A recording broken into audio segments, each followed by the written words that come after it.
জয় শ্রীকৃষ্ণ। রাধে রাধে। সারা দিনের মধ্যে যখনই সময় পাবেন তখনই শুনে ফেলবেন এই হনুমান মন্ত্র, অন্তত 10 মিনিট। সন্তানের দীর্ঘায়ু, সৌভাগ্য ও ইচ্ছা পূরণের জন্য বিশেষ করে এই মন্ত্র পাঠ করা হয়, শ্রবণ করা হয়।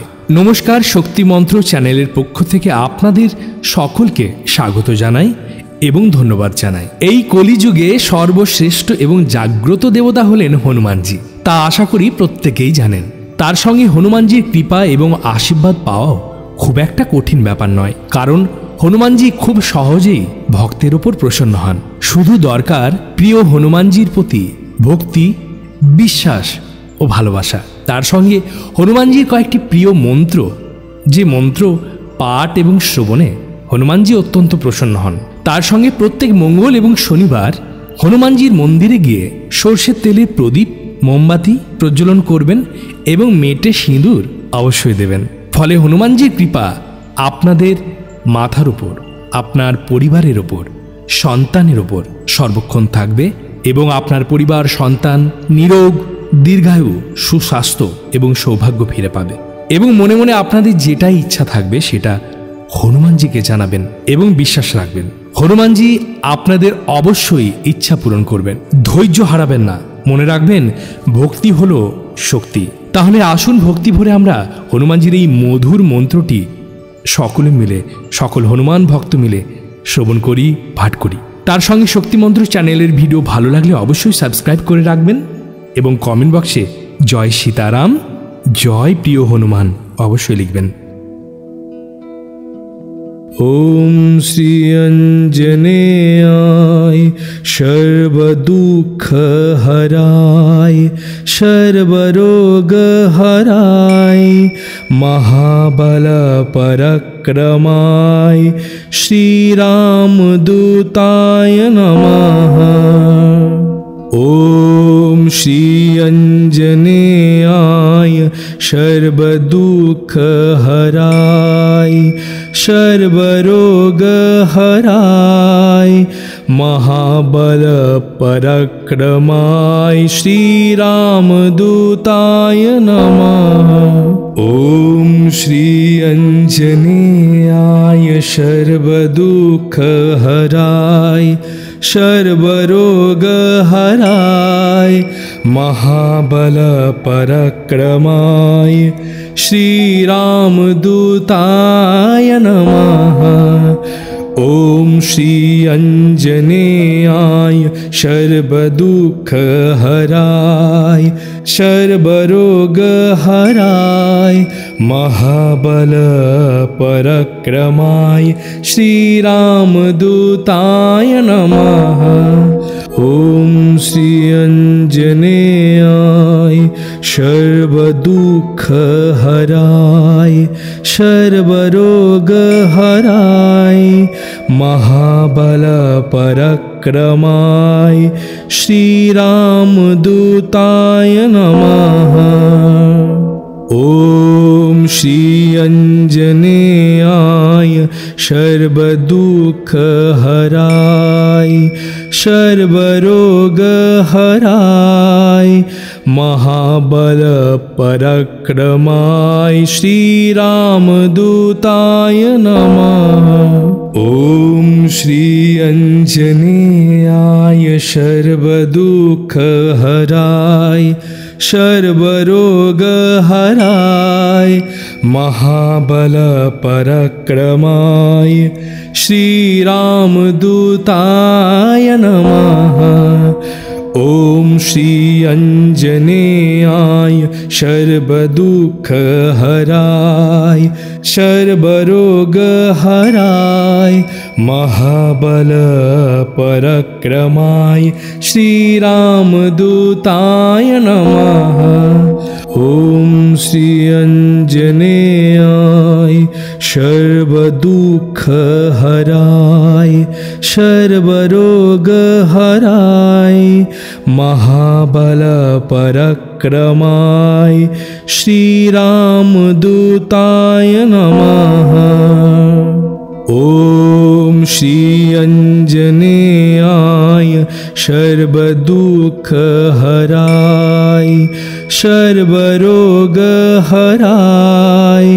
महाबलपराक्रमाय श्रीरामदूताय नमः। ॐ श्री अंजनेयाय सर्वदुःखहराय सर्वरोगहराय महाबलपराक्रमाय श्रीरामदूताय नमः। ॐ श्री अंजनेयाय सर्वदुःखहराय सर्वरोगहराय महाबलपराक्रमाय श्रीरामदूताय नमः। ॐ श्री अंजनेयाय सर्वदुःखहराय सर्वरोगहराय महाबलपराक्रमाय श्रीरामदूताय नमः। ॐ श्री अंजनेयाय सर्वदुःखहराय सर्वरोगहराय महाबलपराक्रमाय श्रीरामदूताय नमः। ॐ श्री अंजनेयाय सर्वदुःखहराय सर्वरोगहराय महाबलपराक्रमाय श्रीरामदूताय नमः। ॐ श्री अंजनेयाय सर्वदुःखहराय सर्वरोगहराय महाबलपराक्रमाय श्रीरामदूताय नमः। ॐ श्री अंजनेयाय सर्वदुःखहराय सर्वरोगहराय महाबलपराक्रमाय श्रीरामदूताय नमः। ॐ श्री अंजनेयाय सर्वदुःखहराय सर्वरोगहराय महाबलपराक्रमाय श्रीरामदूताय नमः। ॐ श्री अंजनेयाय सर्वदुःखहराय सर्वरोगहराय महाबलपराक्रमाय श्रीरामदूताय नमः। ॐ श्री अंजनेयाय सर्वदुःखहराय सर्वरोगहराय महाबलपराक्रमाय श्रीरामदूताय नमः। ॐ श्री अंजनेयाय सर्वदुःखहराय सर्वरोगहराय महाबलपराक्रमाय श्रीरामदूताय नमः। ॐ श्री अंजनेयाय सर्वदुःखहराय सर्वरोगहराय महाबलपराक्रमाय श्रीरामदूताय नमः। ॐ श्री अंजनेयाय सर्वदुःखहराय सर्वरोगहराय महाबलपराक्रमाय श्रीरामदूताय नमः। ॐ श्री अंजनेयाय सर्वदुःखहराय सर्वरोगहराय महाबलपराक्रमाय श्रीरामदूताय नमः। ॐ श्री अंजनेयाय सर्वदुःखहराय सर्वरोगहराय महाबलपराक्रमाय श्रीरामदूताय नमः। ॐ श्री अंजनेयाय सर्वदुःखहराय सर्वरोगहराय महाबलपराक्रमाय श्रीरामदूताय नमः। ॐ श्री अंजनेयाय सर्वदुःखहराय सर्वरोगहराय महाबलपराक्रमाय श्रीरामदूताय नमः। ॐ श्री अंजनेयाय सर्वदुःखहराय सर्वरोगहराय महाबलपराक्रमाय श्रीरामदूताय नमः। ॐ श्री अंजनेयाय सर्वदुःखहराय सर्वरोगहराय महाबलपराक्रमाय श्रीरामदूताय नमः। ॐ श्री अंजनेयाय सर्वदुःखहराय सर्वरोगहराय महाबलपराक्रमाय श्रीरामदूताय नमः। ॐ श्री अंजनेयाय सर्वदुःखहराय सर्वरोगहराय महाबलपराक्रमाय श्रीरामदूताय नमः। ॐ श्री अंजनेयाय सर्वदुःखहराय सर्वरोगहराय महाबलपराक्रमाय श्रीरामदूताय नमः। ॐ श्री अंजनेयाय सर्वदुःखहराय सर्वरोगहराय महाबलपराक्रमाय श्रीरामदूताय नमः। ॐ श्री अंजनेयाय सर्वदुःखहराय सर्वरोगहराय महाबलपराक्रमाय श्रीरामदूताय नमः। ॐ श्री अंजनेयाय सर्वदुःखहराय सर्वरोगहराय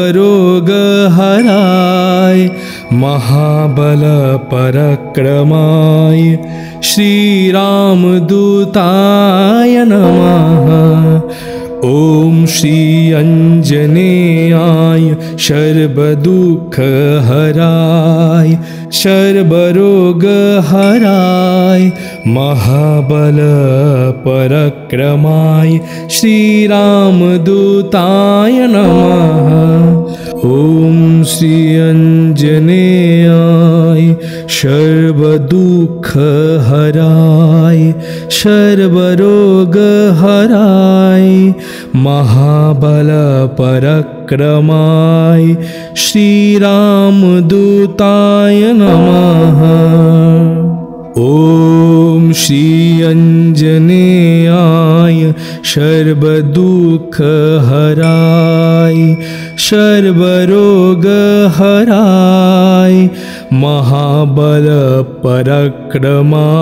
श्रीरामदूताय नमः। ॐ श्री अंजनेयाय सर्वदुःखहराय सर्वरोगहराय महाबलपराक्रमाय श्रीरामदूताय नमः। ॐ श्री अञ्जनेयाय सर्वदुःखहराय सर्वरोगहराय महाबलपराक्रमाय श्रीरामदूताय नमः। ॐ श्री अञ्जनेयाय सर्वदुःखहराय सर्वरोगहराय महाबलपराक्रमाय श्रीरामदूताय नमः। ॐ श्री अञ्जनेयाय सर्वदुःखहराय सर्वरोगहराय महाबलपराक्रमाय श्रीरामदूताय नमः। ॐ श्री अञ्जनेयाय सर्वदुःखहराय सर्वरोगहराय महाबलपराक्रमाय श्रीरामदूताय नमः। ॐ श्री अञ्जनेयाय सर्वदुःखहराय सर्वरोगहराय महाबलपराक्रमाय श्रीरामदूताय नमः। ॐ श्री अञ्जनेयाय सर्वदुःखहराय सर्वरोगहराय महाबलपराक्रमाय श्रीरामदूताय नमः। ॐ श्री अञ्जनेयाय सर्वदुःखहराय सर्वरोगहराय महाबलपराक्रमाय श्रीरामदूताय नमः। ॐ श्री अञ्जनेयाय सर्वदुःखहराय सर्वरोगहराय महाबलपराक्रमाय श्रीरामदूताय नमः। ॐ श्री अञ्जनेयाय सर्वदुःखहराय सर्वरोगहराय महाबलपराक्रमाय श्रीरामदूताय नमः। ॐ श्री अञ्जनेयाय सर्वदुःखहराय सर्वरोगहराय महाबलपराक्रमाय श्रीरामदूताय नमः।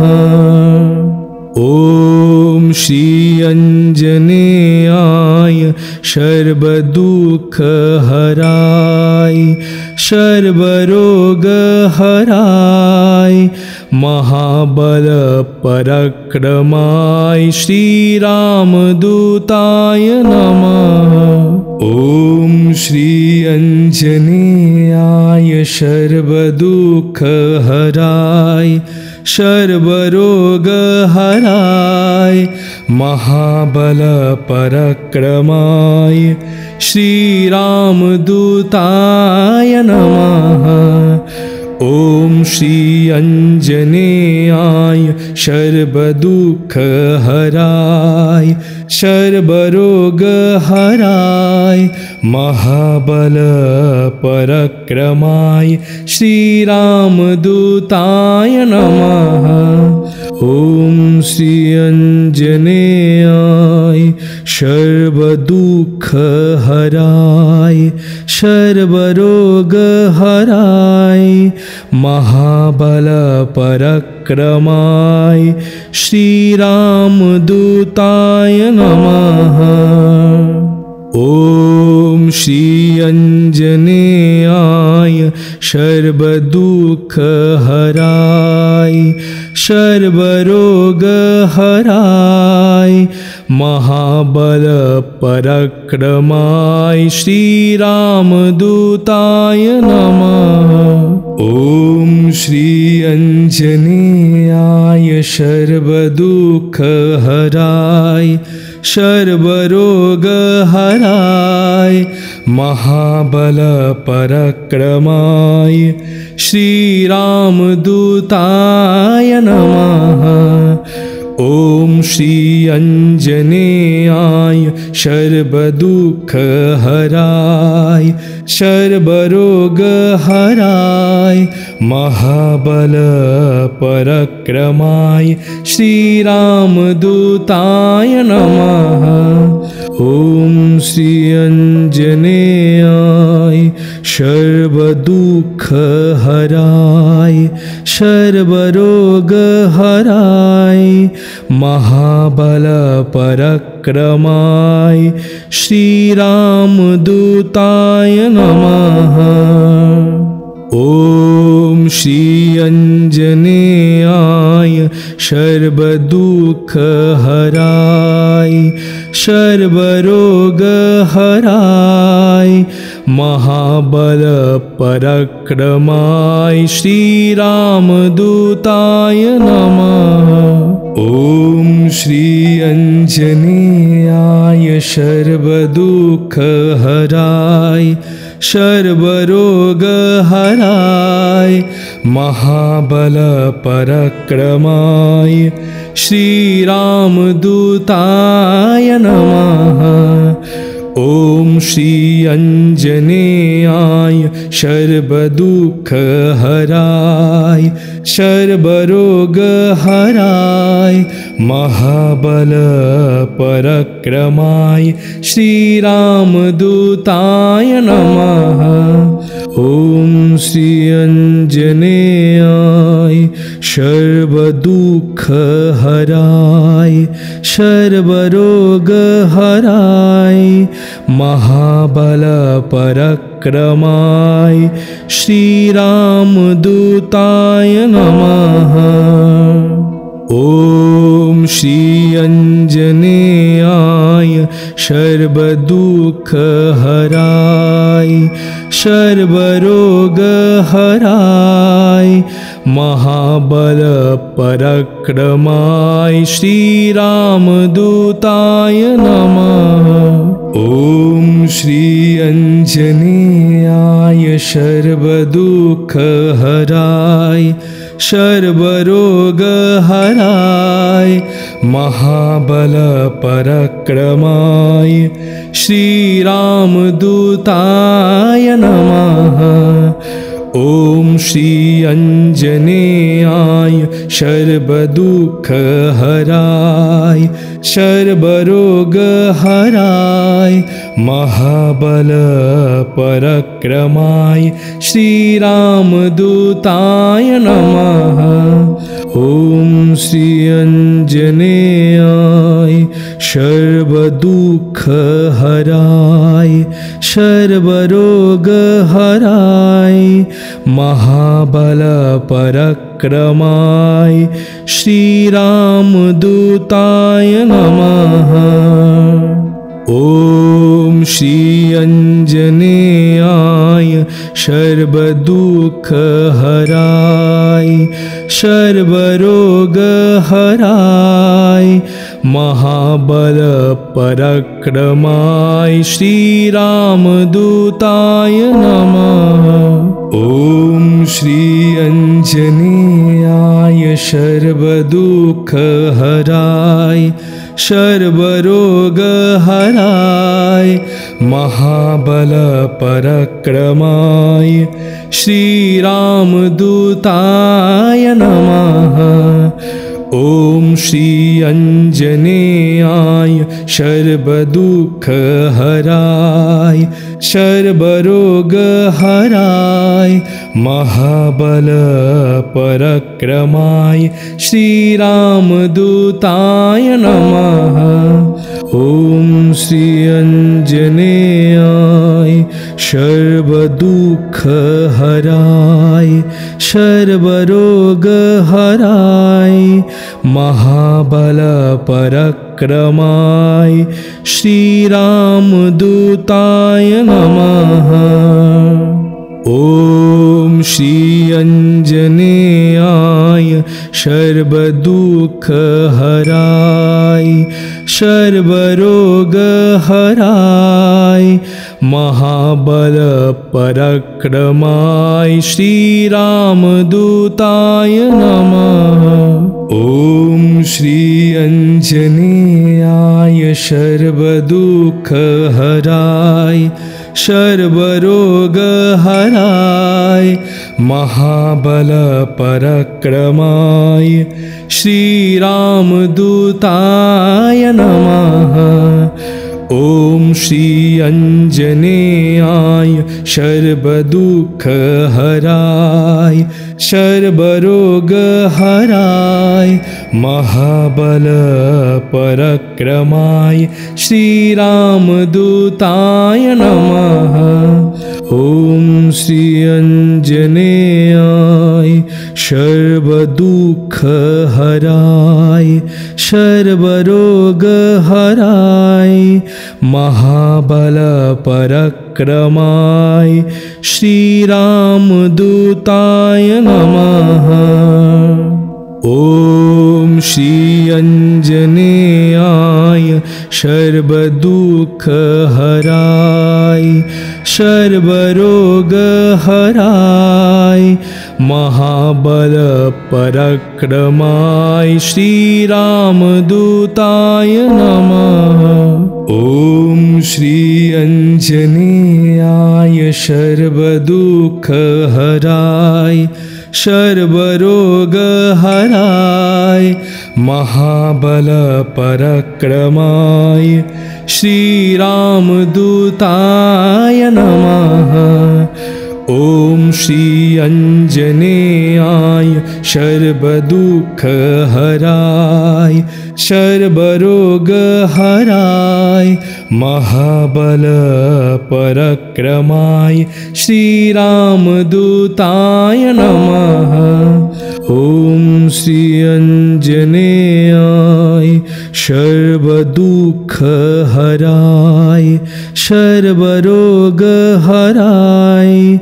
महाबलपराक्रमाय श्रीरामदूताय नमः। ॐ श्री आञ्जनेयाय सर्वदुःखहराय सर्वरोगहराय महाबलपराक्रमाय श्रीरामदूताय नमः। ॐ श्री आञ्जनेयाय सर्वदुःखहराय सर्वरोगहराय महाबलपराक्रमाय श्रीरामदूताय नमः। ॐ श्री आञ्जनेयाय सर्वदुःखहराय सर्वरोगहराय महाबलपराक्रमाय श्रीरामदूताय नमः। ॐ श्री आञ्जनेयाय सर्वदुःखहराय सर्वरोगहराय महाबलपराक्रमाय श्रीरामदूताय नमः। ॐ श्री आञ्जनेयाय सर्वदुःखहराय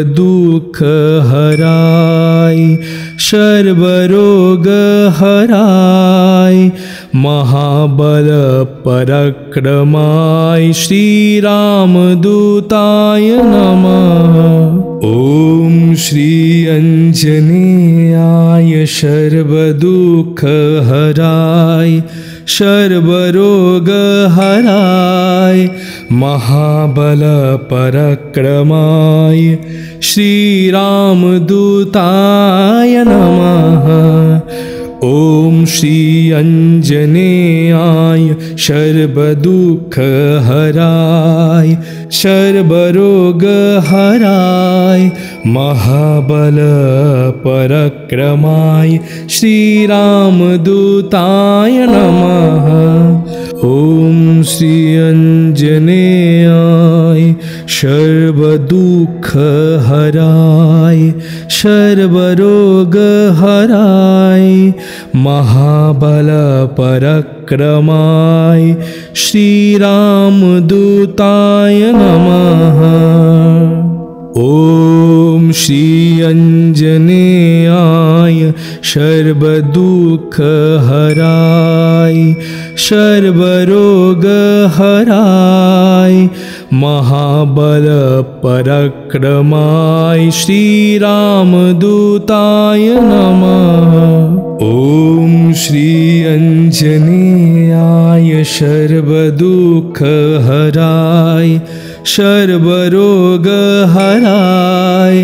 महाबलपराक्रमाय श्रीरामदूताय नमः। ॐ श्री अञ्जनेयाय सर्वदुःखहराय सर्वरोगहराय महाबलपराक्रमाय श्रीरामदूताय नमः। ॐ श्री अञ्जनेयाय सर्वदुःखहराय सर्वरोगहराय महाबलपराक्रमाय श्रीरामदूताय नमः। ॐ श्री अञ्जनेयाय सर्वदुःखहराय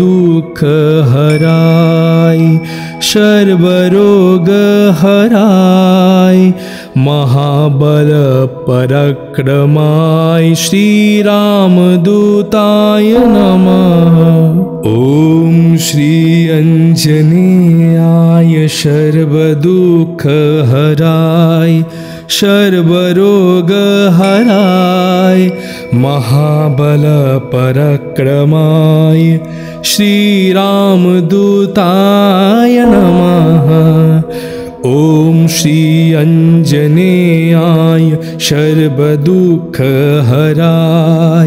सर्वरोगहराय महाबलपराक्रमाय श्रीरामदूताय नमः।